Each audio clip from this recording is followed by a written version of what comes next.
Heidi here from Rain Country. God is good all the time. And as promised, I went ahead and did a little bit of compilation of some off-grid laundry ideas for you to consider. I'll also be putting a couple of links in the description box down below of some lists I came across of some ideas that will go into more detail that should help you when you start considering some ideas to have as an off-grid setup. Now this right here that you're seeing behind me is our off-grid setup, and this is the Agitator right here. This one was from the 1940s. I love this thing, it works great. You can find brand new ones that are plastic, but I've heard pretty good things about them, and then they work really well, but they are made for agitating the clothes and it works really good.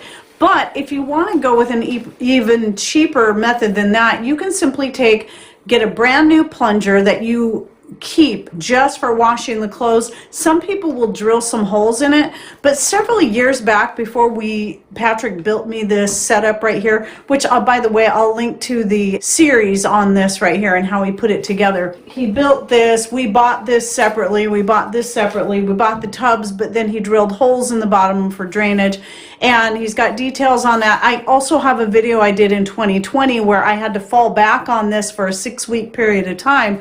And I took some photos and explained how I used it. Some people were a little upset because I didn't actually show me doing the work. But I tell you, when I'm in here washing clothes on this thing, I don't want to be shooting videos. It was easier for me to just have a camera, even that was a pain, and take a few random shots here and then explain it. So this is a 2-tub system where I got this side here where I wash the clothes. I wring them through, I rinse them on this side, and then I'll wring them through a couple more times after that before I hang them to dry. But anyway, you can see that video I'll be linking to down below for more detail. But let me go back before we set this up. We had been garage sailing, and I had heard about using one of those industrial type mop buckets for washing and wringing the clothes. And I happened to see a brand new one. Didn't look like it had ever been used at a garage sale for only $1. So I thought, now's my chance to give this a try. So I picked it up, brought it home, and while I was experimenting with it, Patrick decided to grab the camera and start shooting a video while I was doing that. And I was just using a plunger that I had bought specifically for using only in the sink, not for the toilets. And I found it worked really well, just as it is. I didn't drill any holes in it. It actually made a really great way for agitating the clothes. And I liked the bucket for that. The size of it and everything, and the fact that I could roll it around made it really easy, because then when I wanted to dump the water, I could just roll it to the edge of the deck and then just dump it off the deck. So it did have a lot of benefits, but as far as when it came down to actually wringing out the clothes or pressing the clothes out, it didn't work great on everything. Some things it did pretty good with, like, you know, smaller towels, dish rags, smaller pieces of clothing, t-shirts, socks. But when it came to trying to wring out jeans, especially Patrick's heavy work jeans, it really didn't work very good at all. The jeans were still very, very drippy. You're gonna have that problem with heavy jeans anyway. I have the same issue even when I'm using this wringer, but this still works better than the mop bucket method for those. Now, as far as this goes, this thing is almost antique because it's getting close to being 100 years old. I believe, if I remember correctly, it was made in 1924, and I found this on eBay. Now, during that 6-week period where I had to use this, considering how old it is, I managed to finish wearing out the bearings on it in the wringing process. So Patrick did get some new bearings, and he's going to be replacing those soon so we can have it fully functional again when another event happens where I have to fall back on this system. Now, as I've explained before, the whole reason for this setup wasn't so that I would always wash clothes with this. It was so I would have a backup in place in the event that something happened and I needed it, whether it be a long power outage in the middle of winter where we're not getting enough solar power to run our electric setup, or as in the case in 2020 when our old washing machine finally just bit the dust and we had to get a new one. But because it was 2020, it took us 6 weeks to get a new one in. I was so glad to have this setup. And because I started practicing on it right away, once we got it all put together, I was already pretty familiar with how to use it and became even more familiar with it in that 6-week period. So anyway, this is just one idea. So we've got the 2 wash tubs, we've got the wringer, I've got the agitator, and then Patrick put in some flashing. The flashing funnels the water back into either of the tubs, since I do this in this room, and I have ways of keeping the water from getting too bad around here and getting all over the place. So now I wanted to go on though and talk about some other methods. Now in the past, one method I've used before we got a washing machine that was big enough to hold our king size comforters, I used to have to wash them in the tub because they were just too big to fit into the washing machine and then also be able to have them get clean. And so what I would do is one at a time, I would stick the comforters in the tub and I would just agitate with my feet. And it was actually kind of a fun process. I would just agitate, I would just stomp, kind of like you're stomping grapes or something to make wine. And then I would drain the water out, fill the tub up again, and do that again, maybe a couple of times to get it rinsed out really well and get it nice and clean. And then I would use my feet to push as much water out of the blanket as I could before I took it outside to hang it up. So I'd only do that on summer days where it was really hot and nice and I had a good place and plenty of space on the fence to throw the blanket over so it was strong enough to hold all that weight.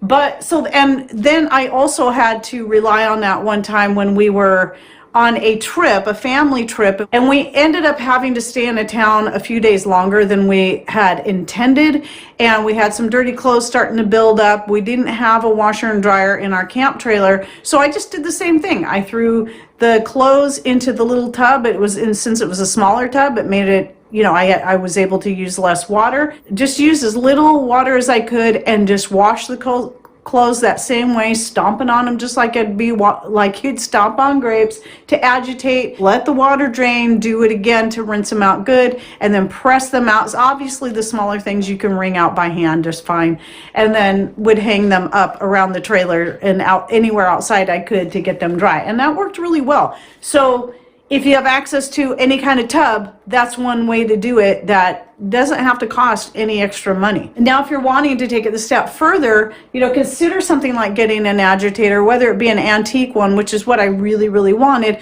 or one of those newer plastic models, which I'll link to down below if you want to check it out.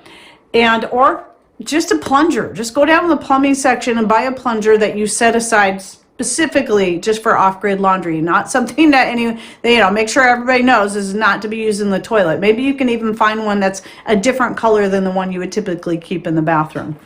And you could use that in the tub, or you can just get some 5-gallon buckets and wash smaller amounts at a time. And then you're using even less water. You just put a couple of things in there at a time. Use your agitator to push that down and really swish things around. But you'd want to have 2 or 3 different buckets. So you can have another one for rinsing, and then another one. Here's a good idea for wringing the clothes out. If you don't want to do it by hand, you don't want to invest in a kind of wringer, which, by the way, you can also get brand new wringers that are pretty heavy duty, and that actually even have bigger rollers on them now, and they're called Gallagher. I'll link to one of those down below as well. And a lot of people are using those, just buying the brand new ones, and I think those are probably pretty dependable. I just wanted something that would also look cool out here. That's why I went with this. But anyway, what you can do for another cheap method to wring out the clothes that would be easier than hand wringing would be to have that third bucket and drill holes all over it. Then what you do is you put the wet clothes, obviously you have to do this outside, or set that inside a tub of some kind, whether it be the bathroom tub or just a bigger galvanized tub. And then you take another one of the buckets, make sure you put the lid on it, and then you put that on top of those clothes that are inside the bucket with the holes in it, and then you just sit on it and really press that down, and you can press quite a bit of water out of it that way. Now, I haven't tried that, so I can't say for sure just how good that is. It could be another one of those things with you're doing heavy jeans. It might be hard unless you can get someone heavy enough to really put the weight on it that will press it out good. You may still have a hard time wringing out jeans and really getting the water out of them that way. I find with machines it's just best to get as much water out as you can and then find something that's sturdy enough. Like outside we have a lot of different beams and stuff going around the garden to support different things. I just throw them over one of those and then let them drip dry, and especially if it's a nice hot sunny day, then they can usually dry pretty good. Or I've even hung them in the winter time, I've hung them in the greenhouse and let them drip dry in there before bringing them inside to hang on the clothesline that we have inside. So, and that's the other thing too. We also have, and I talk again about this with the off-grid laundry, we have 2 permanent clotheslines inside the house, and that's a must. If you're not wanting to be dependent on an electric machine at all, and especially if you live in a place like we do that gets like 9 months of rain, well, obviously you don't have many days in the year you can hang the clothes outside. So that gets used, those 2 clotheslines plus a couple other areas in the house get used for hanging laundry year round. And then on the nice warm days, it gets hung outside, and I have 2 clotheslines outside. I have one really long one between my different garden areas, and then I have one retractable one on my deck. So the lighter weight, smaller things get hung on the one on the deck, things I can just access quickly. Bigger things go out there or even over the different beams out in the garden.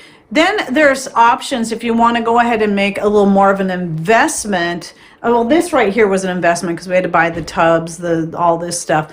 But so it might not be quite as expensive depending on which one you choose. But you can get some either hand operated or foot pedal type portable washing machines. And again, this is something I've never used any of them. So I'm hoping that people that have used any of them can share with us down below. A lot of people will get these various styles to keep in their RVs because they're small, they're portable, and it's a way they can keep up on their laundry, and they're lightweight. Most of them are made out of plastic though. That's just something you want to keep in mind.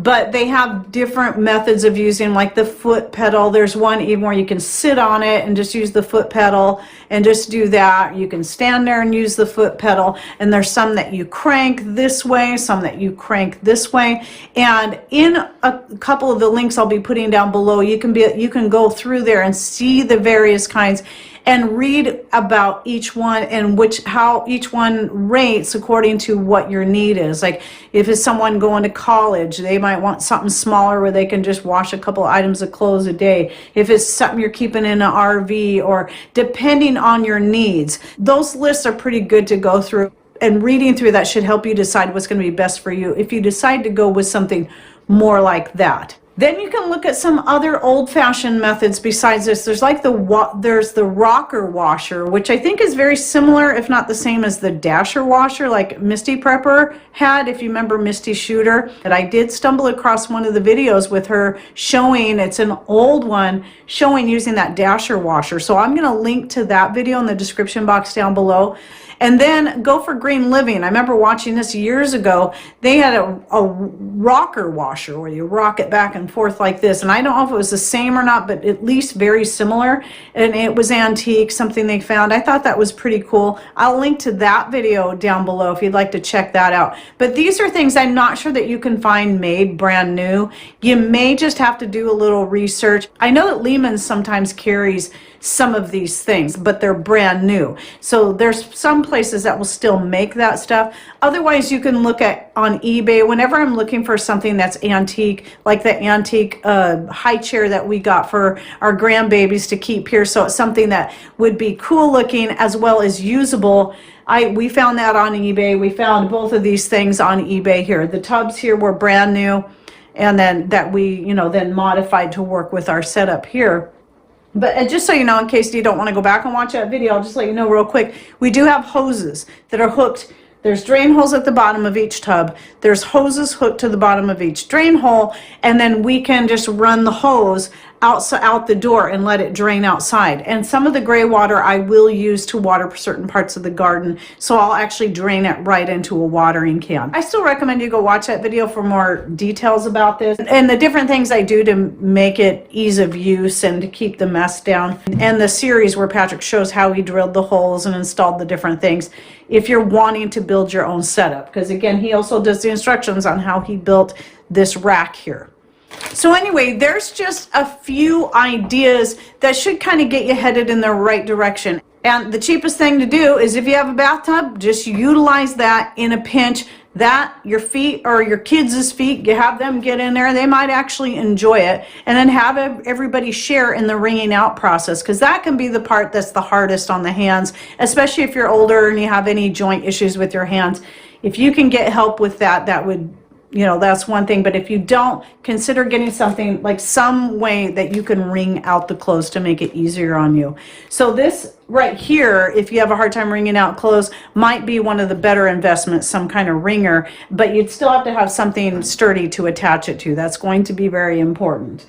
So just some thoughts there. Don't forget to check out the links I'll be putting down below so you can get some more ideas and read up about those, and the video links as well, and the comments that people will be putting down below that I know I can depend on. So if you're one of those that you have a backup, or it's something you use all the time for washing clothes off grid, share with us your setup down below.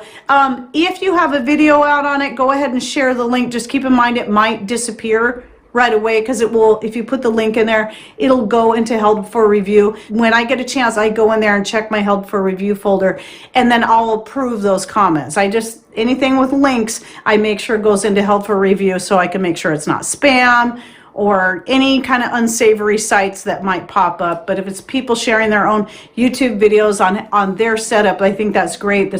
That's a perfect way that we can branch out and also learn about some other channels that are out there that are already doing similar things like what we've got right here. Okay, well, I hope you enjoyed this video and that it gave you some ideas that you can roll with. Thanks for watching. Take care and God bless.